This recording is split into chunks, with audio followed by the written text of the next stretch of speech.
Japanese star pitcher Yoshinobu Yamamoto has been posted by the Oryx Buffaloes of the MPB. Should the Dodgers go all in on him? The Dodgers' reported offer to Aaron Nola has been revealed. What does that say about their plans this offseason? And Lynn has a new team. That's coming up next here on Dodgers Dugout. It's time for Dodger baseball. Strike three. Dodgers have won it all in 2020. Mookie Betts cranks one left field. They're going to make big signings. They're going to make impact trades.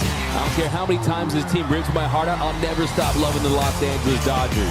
Think blue, bleed blue, and I'm out. What's going on, Dodgers Nation? Doug McKain here. My friends call me D-Mac, credential member of Dodgers Media. Now, if you haven't yet, be sure to subscribe to the Dodgers Nation YouTube channel. Do me a huge favor, hit that subscribe button, hit that notification bell, and if you really want to help the channel, you want to see us post even more Dodgers content, smash that like button. And as always, I want your takes down below in the comment section. Today's Dodgers Nation question of the day: should the Dodgers go all in on Yoshinobu Yamamoto? Also, would you rather have Yamamoto and another elite starter on the free agent market versus Ohtani? I want your takes down below. And for all latest Dodgers news, head over to DodgersNation.com. So the hot stove continues to heat up. We're starting to see some real activity, real signings. You got rumors swirling everywhere, and we got tons to get into, so let's get right into it. Now, the first story is about Aaron Nola. So yesterday, ESPN MLB insider Jeff Passan, he reported that Aaron Nola was re-signing with the Philadelphia Phillies on a 7-year, $172 million deal. That's an AAV of just under $25 million. I think a good deal for one of the better pitchers in all of Major League Baseball, a guy who's durable, a guy who's performed well in the postseason. Well, today in the Philadelphia Inquirer, it mentioned the Dodgers' potential offer to Aaron Nola. It reads, it was also neither the Braves' final offer nor the only one that Nola received. The deep-pocketed and pitching-starving Dodgers put a finger on the scale at $165 million, according to a source. Phillies officials suspected more teams were involved, with at least one other club offering more. So the Dodgers' offer was reported to be $165 million. The only difference is you had one less year. So he could have gotten 6 years, $165 million with the Dodgers. That's an AAV of $27.5 million. Instead, he decided to sign a 7-year, $172 million deal with the Phillies at an AAV of $24.5 million. And we heard reports yesterday that Nola had taken less money to return to Philly. So this is consistent with that. And now the biggest takeaway here, and the number one thing that you need to know, is that the Dodgers' reported offer is another very strong indication and more proof that they are going to be spending big this offseason, that they are willing to give out money and years to frontline starters. You look at that offer, 6 years, $165 million. That's 6 years, right?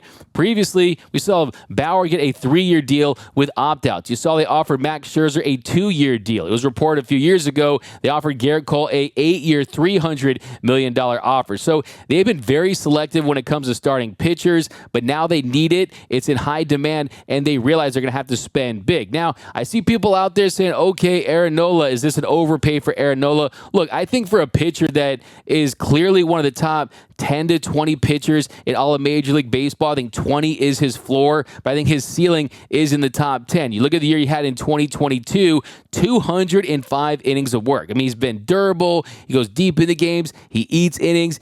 And kind of the big question here is, does this set the market for starting pitchers this offseason? And I think the answer is yes. So I see people out there, oh, he has a 4.46 ERA. What does this mean about the market? What are guys like Snell going to get? Guys like Yamamoto going to get when a pitcher that had a 4.46 ERA signed a deal for over $170 million? Well, I'm here to tell you that really doesn't truly reflect the pitcher that Aaron Nola is. I mean, if you look at his expected ERA last season, it sat at 3.77, a 3.63 expected FIP, and he's just 1 year removed from a 2022 season where he was elite. He pitched 205 innings, made 32 starts.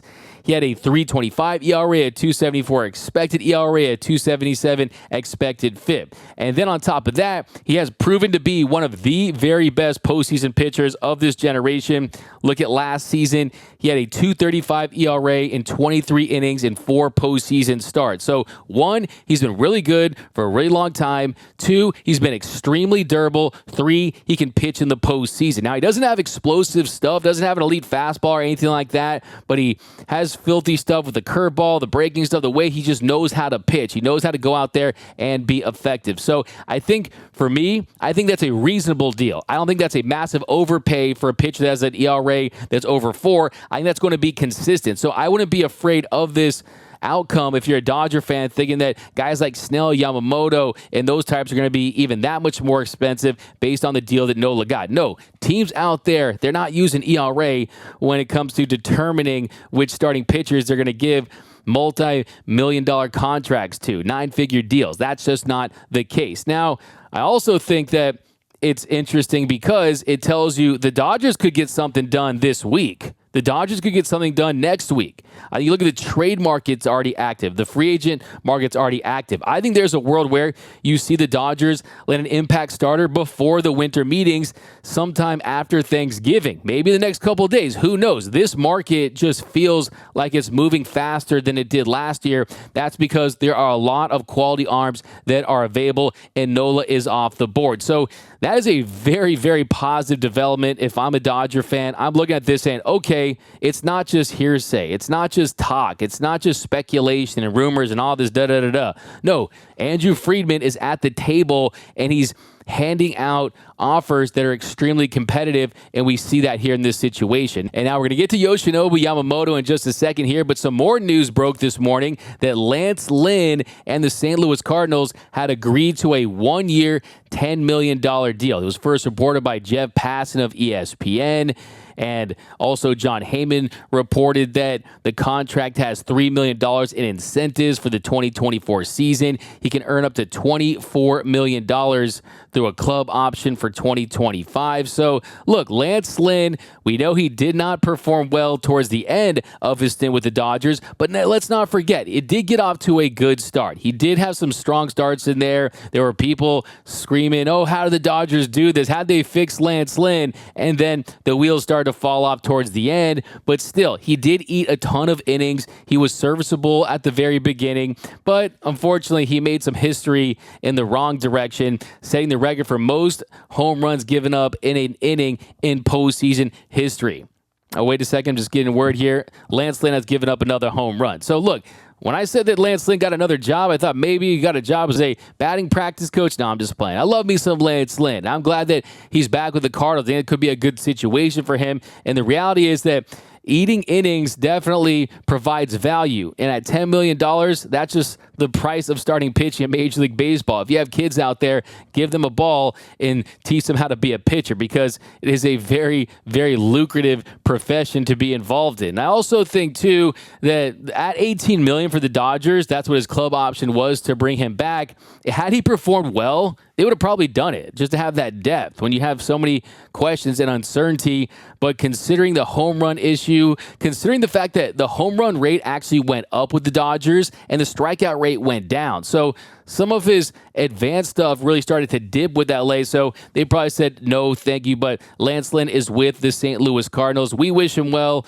Once a Dodger, always a Dodger. Oh, and he just gave up another home run there. Now, the biggest story today in baseball is that the Buffalo Oryx of the NPB have posted star Japanese pitcher Yoshinobu Yamamoto. Now, what that means is that Yamamoto is going to have 45 days to find a deal with an MLB club. That gives him up until January 4th to sign a new contract with a team in Major League Baseball, or he'll go back to the NPB. So Yoshinobu Yamamoto has been posted, so you know what that means. It's on for the Oakland A's. They got to get their guy. No, I'm just playing. Now, I think it's going to come down to either the Yankees, the Mets, the Red Sox, the Dodgers, the Giants. I think the Cubs. I mean, there's a lot of teams out there that would absolutely love to have him in the front of their rotation. I think the big question teams would have is, if you're a win-now club like the Dodgers, right, that really, really needs to win next season, do you want to take a shot on an unproven player, on an unproven commodity, a guy that hasn't thrown one pitch at the big league level? Do you want to bet on the adjustment from the NPB to the MLB? Remember, you're not going every 5th day, you're going every 6th day. The baseball is a little different, a little stickier over there. So some adjustments that they're going to have to make to be able to assimilate and transition to Major League Baseball. Now, I absolutely think Yamamoto is going to be very good. I think there's really no bust factor. I think the only concerns for me are, one, injuries. 5'10". Yes, it's worked out for Pedro Martinez, but it's more about the forkball, the splitter, the type of pitches that he throws. I mean, you're seeing pitcher injuries go up. Max Scherzer said today that Dr. Neil Elitrach has made it clear that the pitching clock has contributed to pitchers' injuries. So investing in pitchers right now, it is very risky. It's always a risk. It's always a risk that you have to take, but even more so now, especially when it's an unproven pitcher. I had JP Hornster on my show a few weeks ago, and we talked about how sometimes pitchers from the MPB or the KBO, sometimes when you look under the hood and you explore their medicals, you start to see some red flags and some big concerns. So it's just some fruit for thought. You have to really explore this entire idea and look under every rock and just cross off every T and dot every I before you go all in and invest that kind of money. Because just think about this. MLB trade rumors, they predict that he's going to sign for 9 years at $225 million. So that's a $25 million AAV.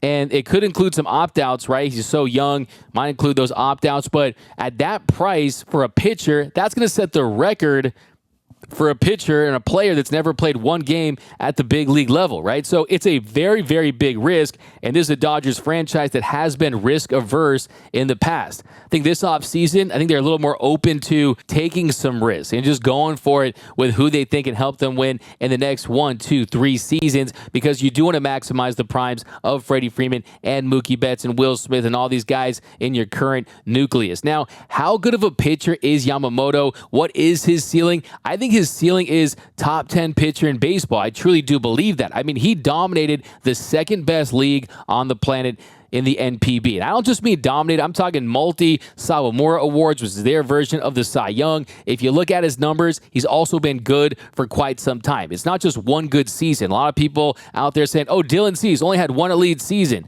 That hasn't been the case for Yamamoto. He had a 1.82 ERA in over 897 innings in the MPB, a 26.43 strikeout rate, a 5.9 walk rate. Also, one of his most impressive stats is a 1% home run to fly ball percentage. So he keeps the ball in the yard. He's got elite command. He has strikeout ability. He's got a deep pitch mix with a lethal forkball, an electric fastball. He uses that fastball to set up all of his secondary pitches, and I think that's going to translate to the show. I truly do believe that. Now, you also look at last year. I mean, he's coming to the show on a high. Last season, he posted a 1.21 ERA. A 1.21 ERA, had the lowest FIP of his career at 1.74 through 164 innings of work. He had a 14 strikeout game in the Japan series there late in the year. And then just look at the consistency. That's what I look at, is he has been consistently elite in the MPB.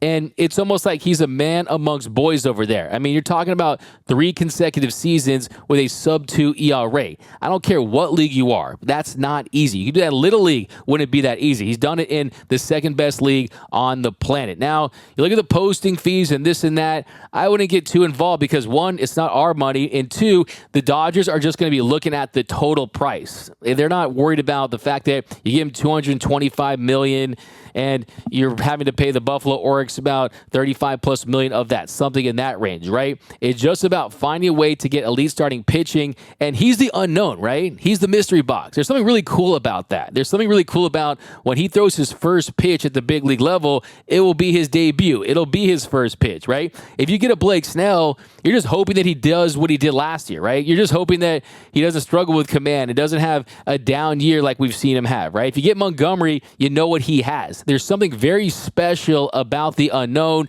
So, of course, I mean, I said it months ago that Yamamoto was just below Shohei Ohtani. Of course, Ohtani, I still think what he does at the plate with the bat, I think he can change this entire franchise with the stick alone. And the reality is that Shohei Ohtani at the plate is top 2 and he's not 2, right? And that an elite bat is still worth that price. And you consider all the marketing benefits. You consider that he's essentially an investment. And look, it'll give you something to look forward to in 2025 when he gets on the mound again. Now, even if he never pitches again or he transitions to being a reliever like we saw John Smoltz do, he can still become a competent outfielder. He's one of the faster players in the league. I have zero doubts he can provide some value as an outfielder. And yes, being an average to a slightly above average outfielder, does not provide the same value as being an elite starting pitcher, and you're having to pay for that. But still, I still think that if you can get Shohei Ohtani, you have to go for it. Now, the big question is, might the Dodgers just go absolutely F you money and scorched earth and say, we want Yamamoto and Ohtani? It's probably unlikely, but still, if you don't get Ohtani, hopefully the Dodgers will be more aggressive in trying to get a Yamamoto. Now, another thing to consider as well is that you got Roki Sasaki a couple years down the pipe, right? Could possibly sooner than later if he wants to go the Ohtani route and play for a minor league deal and just get a signing bonus, right? Maybe he does that, maybe he doesn't, but Sasaki is a big prize as well that the Dodgers might want to add a few years down the line. Now, Andrew Friedman last week, I talked to him about Japanese pitchers and when they're going to consider bringing one back, considering the rich history of Japanese pitching in this organization. And here's what Friedman had to say. If you look at this free agency class, you got Nola, you got a lot of great names, Montgomery, you got Snell. You also got 2 Japanese pitchers that are going to be made available to sign. You guys, deep history from Hideo Nomo, Hiroki Kuroda, so many great Japanese pitchers. Kenta Maeda to the deal. You signed, great contract, a lot of great incentives there. When is it going to be time to really step back into that Japanese market, and how much of a priority is that? Yeah, I mean, I think there are some really talented pitchers over there, 2 that are coming out, but way more that are over there that over time will. I went over there twice this year, and it's incredible how well they are developing starting pitching over there. And I'm sure there are things that we can learn from what they're doing. But, yeah, I mean, obviously we have a rich history and tradition with Japanese pitchers, and certainly has a lot of appeal and value to us, not just this offseason, just going forward. So I would still go all in on Shohei Ohtani, but hey, I would also strongly consider, if you don't get Ohtani, or even if you have the option, right, you go Yamamoto and Blake Snell, maybe try to trade for Nolan Arenado. It's like having 3 Ferraris versus 1 Bugatti, right? I mean, I think when you look at the potential there and having that starting pitching depth, you're not going to approach a World Series unless you get 2 starting pitchers. So we'll see if they get Cease. We'll see if they get one of these frontline starters via free agency. But it's a fascinating development. Yoshinobu Yamamoto, he is someone that has superstar potential. I think there's no doubt about it. He is going to put butts in the seats. A lot of intrigue with him. He's going to sign a big bag. He's going to make records with that contract. So I'm very excited about the possibility of Yamamoto, but let's get Ohtani, and that still has to be the priority for me. But that's going to do it for this episode of Dodgers Dugout. My name is Doug McKain. And let me know down below in the comment section, do you want to see the Dodgers go all in on Yoshinobu Yamamoto? Do you have any concerns? His height, his injury history potentially, as far as the uncertainty with him, the fact he's never pitched in the show, does that prevent you from giving him that big bag for the Dodgers? Do you still want to go all in on Ohtani, to the fact that he can't pitch next season? He's just going to be a DH and not provide as much value for someone you're going to be given close to $50 million, possibly more than $50 million to. Is that a concern? Let me know down below. And if you haven't yet, be sure to subscribe to the Dodgers Nation YouTube channel. Do me a huge favor, hit that subscribe button, hit that notification bell, hit that like button. And until next time, think blue, bleed blue.